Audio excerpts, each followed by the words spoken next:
I was going more the Yeah. Pink Panther. Doo doo doo doo doo doo doo doo doo doo doo.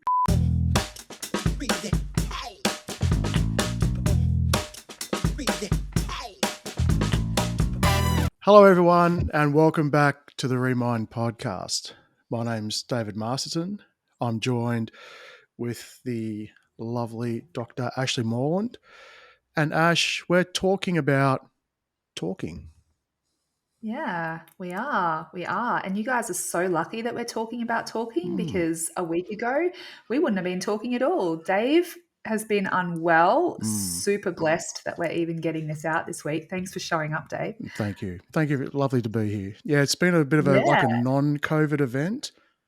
I've been blessed to not ever have tested positive to COVID, but last week I kind of feel like I've been cheated. It's like I had that whole list of testing all the time, and still no. But anyway, Well, congratulations on not having COVID. yeah, exactly. I'm glad that you're feeling better, and I'm so grateful that we still get to put this out. So, what we are talking about today is communication, and this has come up. Just this morning, I ran week 3 of my Rise and Thrive program. Now, I'm doing it completely differently this time. I've never run it the way that I'm running it, and it is fire. So, one of the things that we were talking about today is, where do our dysfunctional patterns set us up for failure? For example, if I have a belief that I am never heard, well, how do I set up conversations where I need to be heard? Do I bring it up as they're just about to fall asleep, or they're just about to walk out the door, or just about to go into a meeting? So how's my timing of the conversation? Do I bring it up full of fear and anticipation and emotion that comes across as a threat that feels attacking for them? Do I catch them off guard? Do I ramble and rant instead of actually thinking about, if there were 3 to 5 points I wanted them to take out of this, what would they be? Communication is really interesting because quite often we think that if we have words coming out of our mouth, we're communicating. Well, you're talking for sure. You're talking. You're talking. But communication is based off receiving, not just having words and noise come out of our mouth. I guess it depends on what you're looking for, I suppose. So we've talked about in the past that if you're looking for evidence of something, you'll always find it. So 100%. if you It's how we get dopamine. We prove ourselves right. Yeah. We predict correctly. If you do feel as though you're never heard, then you'll always find evidence for that. It's nice when you don't, but is it unsettling when you don't? Like, when you talk about some of those examples, like leaving it to last minute, or rambling on, or I can't remember what else you said. Foggy brain, I'm allowed.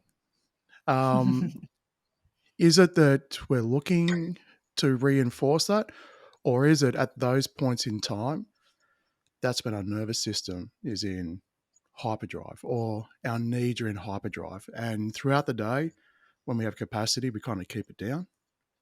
And then as the day progresses, or whatever things come in, stimulants, and then we can't sort of cope, the bucket gets full, and then by the end of it, we rant and vent and click, flip. bang. Totally. Yeah. And I'm so glad you took us there so quickly. Gotcha. Cool. Because this is where we talk. So what we've been talking about in Rise and Thrive is around our responsibilities. And if I reach a point where I'm actually not communicating, I'm ranting, or I'm venting, or I'm expressing, or I'm just projecting emotion that I'm feeling because my cup was full and now I'm overloaded and now you're going to cop it. It has all been about me.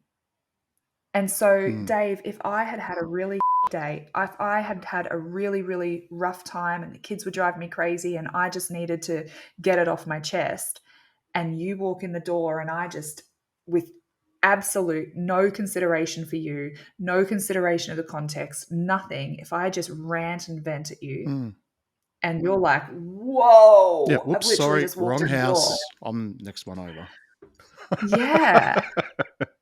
What happens is, like, that's actually quite narcissistic Mm, because it's like you and your needs are completely irrelevant mm, as long as I get it off my chest. And so the first concept that we talked about was permission, was about mm, being able to have conversations around, hey, I'm feeling so frustrated right now. Do you have capacity to hear this? mm, Do I have your permission to share something with you? I need, sorry, I need to share something with you that might feel really hard to hear. Can you please let me know when it's a good time to have that conversation? Do you have capacity to hear this right now? And then it's okay if they go, oh my gosh, I had such a full on day today and I've got a deadline tomorrow and I mm, love you and I want to hear you. I don't have capacity for that right now. Can you please ring your mum? Can you please, I mm. don't know, tell the cat? Like, it has to be okay for the other person to not have room in their bucket to carry ours. And when we're only making it about us, that's when we're projecting. Yeah, well, I mean, and if you come at it that way, you're already coming at it from a pretty healed point of view. So let's just assume that there's still a lot more healing to be done. And 100%. then you sort of go, well, I Absolutely there feel is. an 11 out of 10. Yep. How do I let this go? And normally in the scenario you're talking about, married couple, kids, competing priorities, you're being pulled left, right, center. And then Mhm. you sort of come together. The one person you probably want to debrief with is your partner. Yep, Um, totally. And there's an unconscious rule and an unconscious expectation. This is something that we spoke about, I think it was just last week, mm, was we as a society have this unconscious expectation that it's our partner's responsibility to meet all of our needs. yeah, And well, if they can't, then mm, they're a partner well, and look, we should leave them and they should. yeah, I think there's a, I suppose it's a ride and diamond, ride or diamond mentality, right? You're sort of thick as thieves and all of that. But what you're sort of saying is you can have that kind of relationship, but there are going to be points where both buckets are full. And it's really great if one bucket's full and the other one's actually quite empty. Great. Yeah. Pour it on in. I've got capacity. We can deal with this.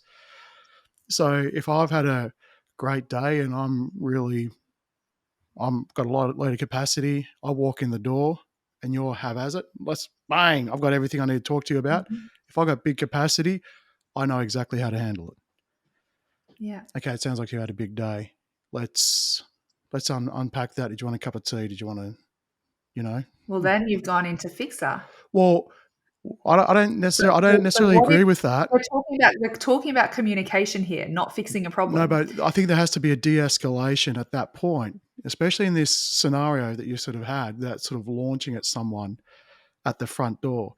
It's settling, not to fix, because making a cup of tea doesn't fix anything unless if you're dying of thirst, maybe it fixes that. But outside of that, doesn't do anything. But what it sort of says is, okay, because the person who's launching will know. Oh, So can I, so that I can follow along sure, in the scenario playing out in your story, yeah, if we were married mm-hmm, and as soon as you walked in the door, just with no warning, no preparation, no asking permission, no nothing, I just started ranting and venting at you about kids and about my day and about this and about that, maybe even about you, yep. you would stop me and say, I'm just going to put the kettle on. What I would sort of say is, sounds like you had a big Would day. you let me finish or would you interrupt me? Like, Oh tell no, me how you'd this would always play out. wait for a pause, right? Doesn't matter how much you're yelling, you need to take a breath, right? Okay, so There would have to you're be, one step ahead there. If right. you're one, because if I'm already pausing, then I've already poured out. I've gone, hey, you just stand there with no warning, and I'm just going to empty my Mm, cup of crap all over you, and then the cuppa is coming after because you've waited for a pause, which mm. is a loving thing to do. But But seeing that in that is scenario, for you to ask for permission isn't going to happen because in not, that's no, no, no. I'm saying the person who is projecting mm, needs to be able to ask for permission. So this absolutely is about, it's not about the person on the receiving end at this point. It's agreed. purely about if you are, and the reason this episode came about is because someone asked me, can you record a podcast episode on this? This is really important because Mm. people don't realize this is what they're doing because they've never been taught. And so this isn't about saying, I know that this is what I need to do, but I'm so overwhelmed and I'm so full of emotion that I can't do it. That's a different conversation Mm. again. It's completely different. This is about people who do this all the time to their kids, to their partners, to their friends, and have no awareness they're even doing it. You mean as in That's like, who this yeah, like that's who this it's is habit. for. Well, I mean, Yeah. in that case, it's sort of like learning a skill for the first time. You're not going to just Mhm. get the understanding, the awareness, and bang, oh, next time it happens, it won't happen because Yes. there's a reason, there's Totally. a patterning, there's something that sort of happens for that to come out that way. So for someone Yes. to be on the receiving end of that, it's harsh, especially when if Yeah. it's continual. If it's like every day you dread walking through the door, am I walking into a 100%. landmine? Yeah. Yeah, Then totally. And they're the people who stay at work extra late, who are never home, who are constantly, yeah, they're completely like, why would I want to be in that? But so that's why I wanted to call this How to Do Healthy Communication, mm, because this is not saying that you're always going to do this or it's always going to go this way, or it's not taking away the fact that when we feel really big emotions, it can feel overwhelming and all the things. mm, It's if you observe that this behavior is happening in your home, in your life, where you've actually never gone, I'm feeling this and I need to get it off my chest, but I have no idea if you even have capacity to hear that right now. I don't mm, know if you're about to walk into a meeting and even have time. I don't know if whatever the scenario is, I'm just making it all about me and I'm just going to project. I'm going to mm. project because that's what I feel like I want to do. If that's happening, you need to know that it's harming your relationships and it's harming other people. And I really want to have this conversation around how to do it, like the actual practical, this is what it looks like. This is what it Mm. sounds like. If you were to implement these strategies into your relationship, this is what I would be seeing or hearing to know that there's healthy communication that honors the other person. Well, let's start as the receiver, the one that's receiving it. How do we educate the person? It's not your job to educate them. This is for the person who's listening to this. This is a self responsibility episode. Okay, It's a self responsibility episode of going, I commit to not projecting anymore. okay, Because if we have a conversation around a receiver, it means that there's already projection happening. I can't change whether or not you're mm, going to project on me outside of setting a boundary, which is a completely separate conversation. But this is about me going, I see how I'm projecting and mm, I don't want to project anymore because now I see the harm that that's doing. gotcha. I see that it completely invalidates you. I see that I've made it all about me and I haven't even considered whether or not you have capacity for it.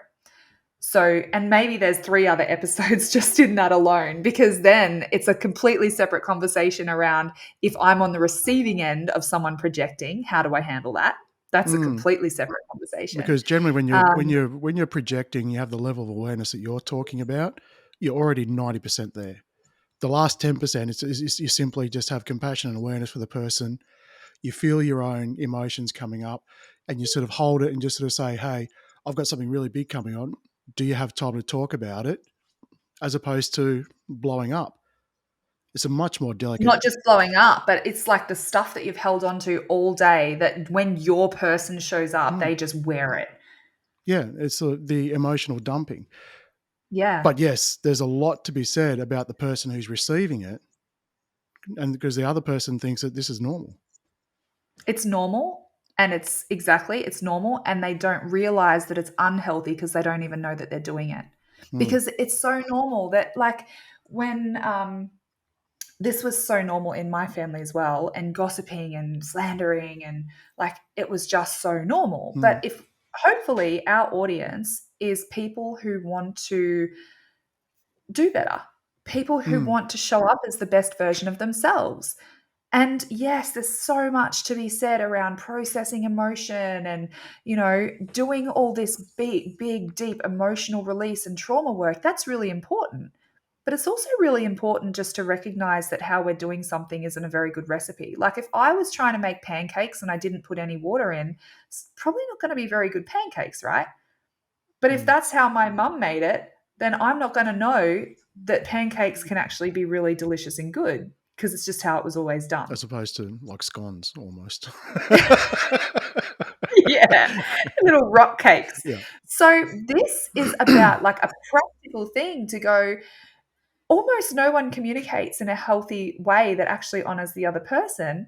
And here's some ways that you can actually, some things that you can implement. These are actually like practical things, sentences that you could start practicing so Mm, that when you're in the situation, you can start using these sentences. Things like when my husband and I have a really beautiful relationship where he can bring things to my awareness that are hard for me to hear. mm, But he loves me enough to bring it to my awareness, because if I continue not having awareness of it, it's going to make our lives harder. It's going to hurt our mm, kids. It's going to, sabotage my business, whatever it is. And sometimes my ego doesn't like hearing that. And I'm not always in a headspace where I have the space to be able to take on the things that he brings to my awareness. And so he will honor me by saying, there's something that I want to bring to your awareness. Do you have capacity to hear it right now? There's something that I want to share with you that might be really hard for you to hear. Do you have capacity to receive that? mm, And I might go, yeah, I do. And then I'll get comfortable. He'll hold me. We'll lay on the couch together or something, and he'll hold me and we'll have this beautiful, deep conversation where I'm safely held mm, and he's loving me well in that moment, even though it might feel like he's smashing my character or saying that I'm bad at this or that saying I screwed up there. It might be really hard to hear, but mm, he's loving me enough to share that with me. And if he didn't do that, if he didn't say, hey, this is going to be really hard to hear, but I love you enough to tell you this, do you have capacity to hear it right now? If he just went, well, when you do this and when you say that, you're being a bitch. How's that going to go down? Straight away, my mm, nervous system gets defensive and reactive, and it feels like a threat. And now my husband, who's trying to love me well by bringing it to my attention, has become the threat. And then we get this trigger dominoes mm. where he's brought something to my Escalation. attention, Yeah. which triggered me, and me being triggered triggers him, which triggers me, which triggers him. And then we're in this huge fight. Mm. So there's a healthy and there's an unhealthy way to have these difficult conversations, or to bring these important things to one another's awareness, Well, or to even I vent. think it comes to timing. So normally when you want to raise something with someone, it's normally when they do it, right? Hey, you've just done that. Let me tell you about how it made me feel or how it made you look or however it is. Or the other timing is you've done something and it's made me feel something. Mm-hmm. And so at that time of my emotion, it's either you've done something and I need to do it for you, or you've done something and I need to do it for me. But normally it's at the time of whatever it is. Yep. So, and at that point in time, it's hit or miss. If the other person has capacity, great, 2 thumbs up. If that person doesn't, then you've got it. So when you're sort of asking that permission, it could be a no. I don't have capacity. 100%. Yeah. It happened today. It literally happened in Rising Tide. One of our participants, I was observing something. She's been processing a lot. I observed something and I said, do I have your permission to share with you what I'm observing right now? And she said, no. And I said, thank you so much. This is why this conversation even happened, Mm, because it was about permission. I'm seeing something. Do I have your permission to share that with you? And if they just are so like at capacity, they don't think that what I'm going to say is important. It doesn't even matter the reason. If I don't have permission to share something, then I don't get to share it. And this is where I see a lot of dysfunction in fixer, helper, peacekeepers.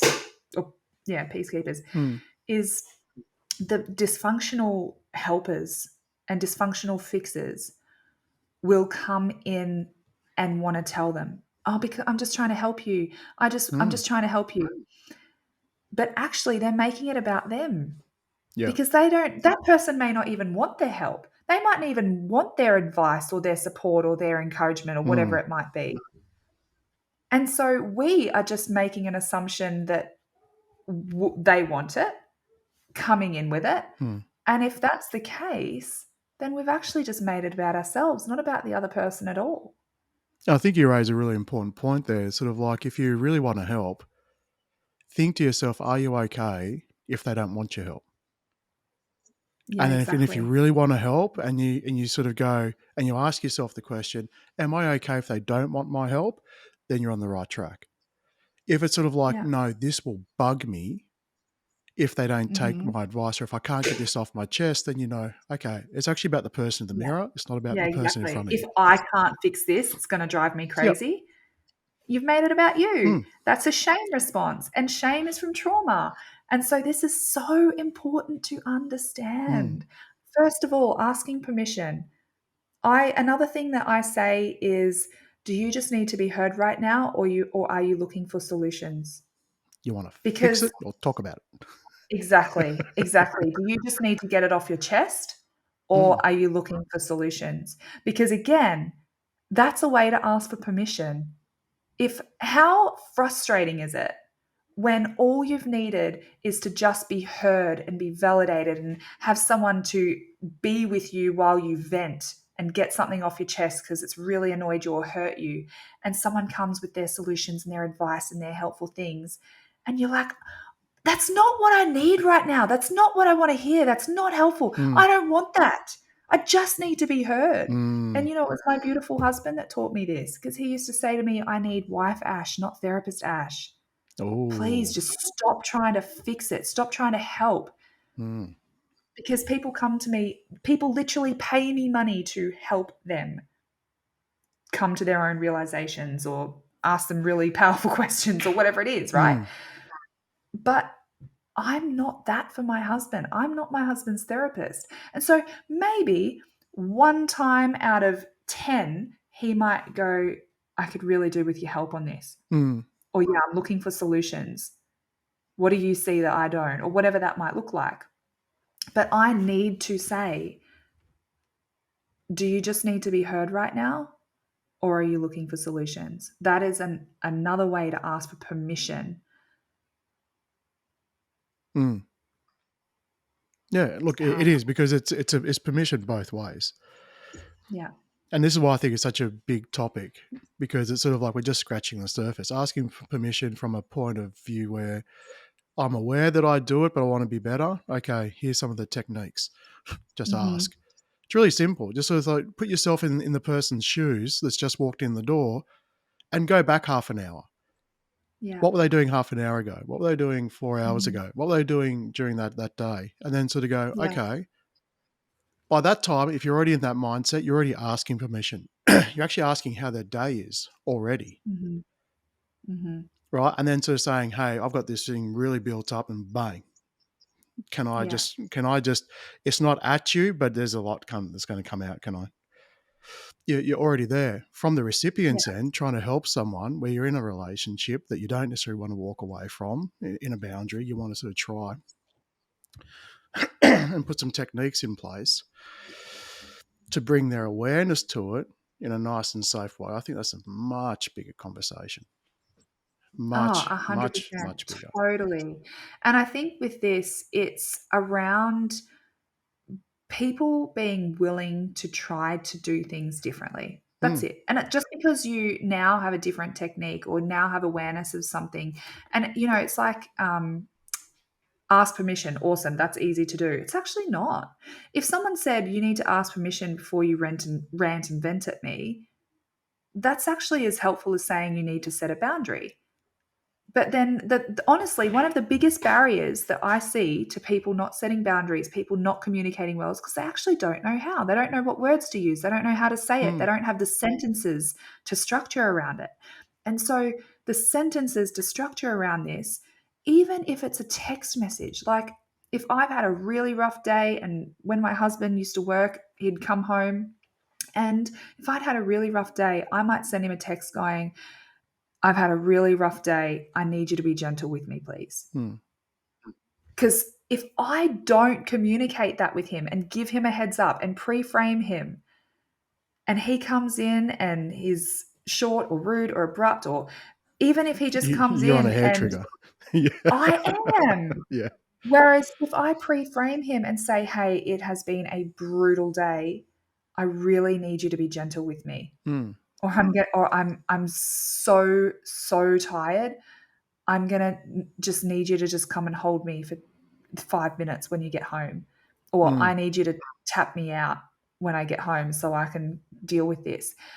It's about setting people up for success. Whereas if I don't communicate that and he walks in the door completely none the wiser, and then the tiniest little thing happens and I'm straight down his throat, I'm going to want to blame him. For But I set being him the up for catalyst. failure. Yeah. I set him up for failure. Mm. So, this is such a big conversation around if you have two people in a relationship who are both committed to self responsibility, who are willing to set each other up for success. Mm. I want to be heard. For me to be heard, this is what I need from you. I need you to be able, I need to ask you permission. So, there's things I need to do as well. I need Mm-hmm. to ask permission. I need to ask if it's a good time. I need to, whatever, pre frame. But also, for me to be heard, I even need to go, well, what does being heard look and sound like and feel like to me? Do you sit there and get a notepad and write notes? Is that what's necessary for me to feel heard? Do you stand really still and just look at me while I vent but be silent? Is that what you need? Is it Bloody for hell, that'd me be to, off-putting.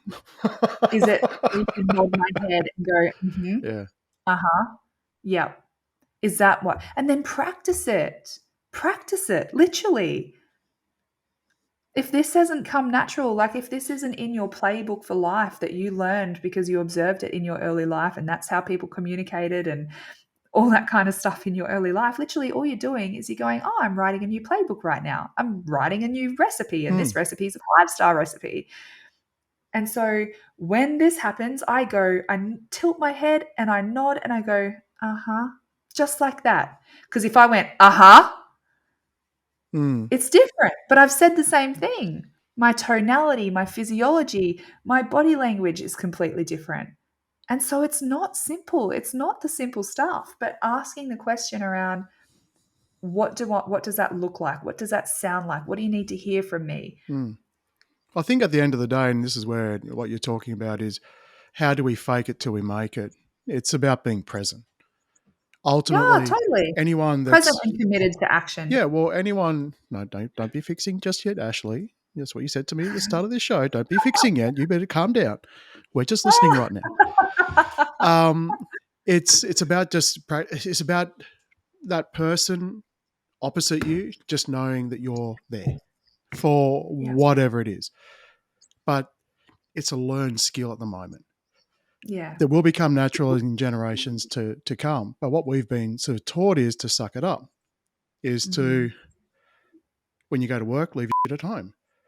When you Yeah. get home, leave the work at work, right? Yeah, what's the word I'm looking for? Compartmentalize. That's it. Thank you. Yeah. Hello, non-COVID brain. Um, and so now we're sort of having to bring all these boundaries down from these compartments because we're compartmentalizing. There we go. That it's really weird for us because now we're sort of like, how does this affect my ego? How does this affect? Am I a Mhm. good partner? Am I on top of my stuff, or Mhm. whatever it is? And so when you think, okay, this doesn't feel natural, you're right because you you have to fake Because it. it's not natural. It's not. You're right. Yeah. It You're can be. learning. It can be, and it will be very natural. And it'd be so Mhm. natural that the other stuff you used to do will feel so foreign. You need binoculars to see it. Yeah. And so just give yourself some time Yeah. with that. Totally. And it's the really the feeling within you around it that, okay, maybe you just want to have a yelling match. Yeah. That maybe you got frustrations that are boiling up. That you just need to have a good argument. Some Mhm. people, I will put my hand up, sometimes enjoys the sport of arguing. Now, sometimes in the right environment, that's fine. In a bad and toxic environment, it just adds fuel to the fire. And I've been on both Mhm. sides of that. I've been the Yeah. catalyst for it. Yeah. Yeah, absolutely. And the healthiest thing, one of the things, my voice is a little bit croaky because we went through a huge process today around releasing rage and anger and built Mm, up resentment and frustration and all this stuff. And when we feel like we need, like what you were saying about sometimes you love a good argument and it feels really healthy. And really, what you don't, no one ever wants to have conflict with their partner, but people want to release. mm, And so the reason that we end up feeling better and more connected is because now we both got it off our chest, we can move on. mm, The reality is, well, actually, the point of this conversation is about going, it's not up, I don't have the right to just vomit my stuff all over the person that I love just because I decided it's happening. mm, And that's really the awareness around that, the awareness around if we were actually, because if we are in a relationship, we want to be loving, we want to honor each other.